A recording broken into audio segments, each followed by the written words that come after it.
മാണിക്കനായി ആഹാൻ, അമ്മാവനായി ഋതുലറ്റ്,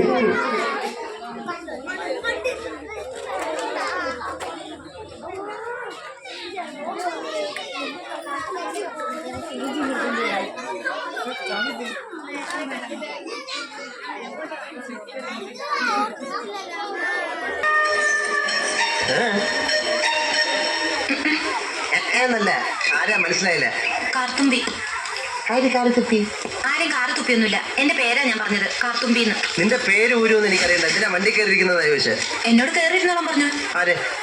ഒരു കിളവൻ. അങ്ങനെ ഒരു കിളവൻ പറഞ്ഞാൽ കയറിയിരിക്കാനുള്ള വണ്ടി ഒന്നല്ല, ഇങ്ങോട്ട് ഇറങ്ങി വേണ്ടേ? പിന്നെന്തിനാ കാശ് എണ്ണി വാങ്ങിച്ചത്? ആര്? ഒരമ്മാവൻ. ഏതമ്മാവൻ? എനിക്കൊന്നും അറിഞ്ഞൂടാ, പോയി ചോദിക്കേ. അയാളാ ഷാപ്പിലുണ്ട്. ഷാപ്പിൽ? ദേ വരുന്നു, അങ്ങോട്ട് ചോദിച്ചോളൂ. എന്താ ചോദിക്കണമെന്ന് വെച്ചാ. അമ്മാവാ, ഞാൻ എന്തൊക്കെയോ പറയുന്നു. മര്യാദയ്ക്ക് സംസാരിച്ച ചവിട്ടേണ്ട. ഏതാണ് ഈ പെണ്ണിന്റെ കാശ് വാങ്ങിയത്? അമ്മാവൻ കാശ് വാങ്ങിയില്ല. അമ്മാവൻ കാശ് വാങ്ങിയത് പിന്നെ ഇയാളാണ്. ഇതെന്റെ അമ്മാവനാ. പിന്നെ അമ്മാവൻ കാശ് വാങ്ങിയില്ലെന്നോ? അമ്മാവൻ കാശ് വാങ്ങിയത് പറഞ്ഞത് ശരിയാ, പക്ഷേ ഞാൻ എപ്പോഴാണ് ഇതിന്റെ കാശ് വാങ്ങിയത്? അമ്മാവൻ കാശ് വാങ്ങിയതല്ല ഞാൻ പറഞ്ഞത്. പറഞ്ഞു അമ്മാവൻ കാശ് വാങ്ങിയെന്ന് പറഞ്ഞു. എന്റെ അമ്മാവൻ കാശ് വാങ്ങിയതല്ല ഞാൻ പറഞ്ഞത്. കാശ് വാങ്ങിയത് നുണച്ചീനങ്ങാനും പറഞ്ഞാലുണ്ടല്ലോ. പിന്നെ നുണ പറയുന്നത് എന്ത് വിളിക്കണം? സത്യമാവെന്ന് വിളിക്കണം. ഞാൻ പറഞ്ഞത് നേര് തന്നെയാ. ഇത് എന്റെ അമ്മാവനാ.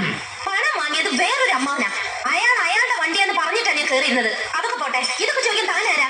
ഞാനാരാണെന്നോ? താനാരാണെന്ന് തനിക്കറിയാമെങ്കിൽ താൻ എന്നോട് ചോദിക്ക് താൻ ആരാണെന്ന്. തനിക്ക് ഞാൻ പറഞ്ഞു തരാം താൻ ആരാണ്. അമ്മാവാ, എന്നിട്ട് ഞാൻ ആരാണെന്ന് എനിക്കറിയാമോ താൻ എന്നോട് ചോദിക്ക്. അപ്പൊ തനിക്ക് ഞാൻ പറഞ്ഞു തരാം താൻ ആരാണെന്ന്. അമ്മാവാ, വെള്ളം കുടിച്ചിട്ട് ഒരു തോന്നിവാസം പറയരുത്. വീട് കൂടെ വന്ന് എന്നെ വേണം.